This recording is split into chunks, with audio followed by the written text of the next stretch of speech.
ഞാനാണെങ്കിൽ 2 ദിവസത്തെ ട്രിപ്പൊക്കെ കഴിഞ്ഞ് ആ ഒരു വൈബ് പിടിച്ച് കേക്കൊക്കെ ഉണ്ടാക്കാനാണ് കേട്ടോ വർക്ക് സ്പേസിലോട്ട് എത്തിയത്. പക്ഷെ വന്ന പാടെ എനിക്ക് 8ൻ്റെ പണിയാണ് കിട്ടിയത്. പാല് തിളപ്പിക്കാൻ വേണ്ടി ഗ്യാസ് ഓൺ ചെയ്തിട്ട് ഗ്യാസ് വർക്ക് ചെയ്യുന്നില്ല ഗൈസ്. ആദ്യം വിചാരിച്ചത് നമ്മുടെ ലൈറ്റിൻ്റെ കംപ്ലൈൻ്റ് ആയിരിക്കും. ഒരു തീപ്പെട്ടി എടുത്ത് ഉരച്ച് നോക്കിയിട്ടും കത്താത്തപ്പോൾ മനസ്സിലായി ഗ്യാസ് ഫുൾ തീർന്നിരിക്കുകയാണ്.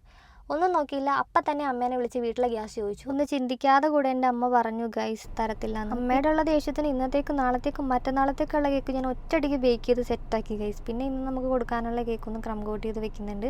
അതിൻ്റെ ഇടയിൽ നമ്മൾ ഗ്യാസ് ഏജൻസിയിൽ വിളിച്ചിട്ട് ഗ്യാസൊക്കെ സെറ്റാക്കിയിട്ടുണ്ടായിരുന്നേ. അപ്പോൾ ഇത് കഴിഞ്ഞിട്ട് വേണം നമുക്ക് ഗ്യാസ് എടുക്കാനായിട്ട് പോകാൻ. അങ്ങനെ നമ്മൾ തീർന്ന ഗ്യാസ് മാറ്റിയതേ പുതിയ ഗ്യാസുമായിട്ട് വർക്ക് സ്പേസിലോട്ട് എത്തുവാൻ കേട്ടോ. ആ ഗ്യാസ് പൊക്കിക്കൊണ്ടുവന്നതിൻ്റെ ക്ഷീണം മാറ്റാനായിട്ട് കുറച്ച് ബജ്ജിയും ഒരു ചൂട് ചായയും അതാണ് ഞാൻ വിച്ചുവിന് ഓഫർ ചെയ്തത്.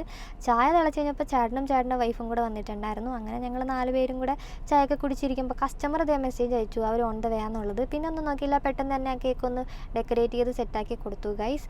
അത് കഴിഞ്ഞിട്ട് നമ്മുടെ ഒരു കസിൻ്റെ ബർത്ത്ഡേ ഉണ്ടായിരുന്നേ. അപ്പോൾ അതിന് വേണ്ടിയിട്ടുള്ള ആ ഒരു കേക്കും കൂടെ ഡെക്കറേറ്റ് ചെയ്തിട്ട് വിച്ചുവിൻ്റെ കയ്യിൽ കൊടുത്തു വിടുന്നുണ്ട്.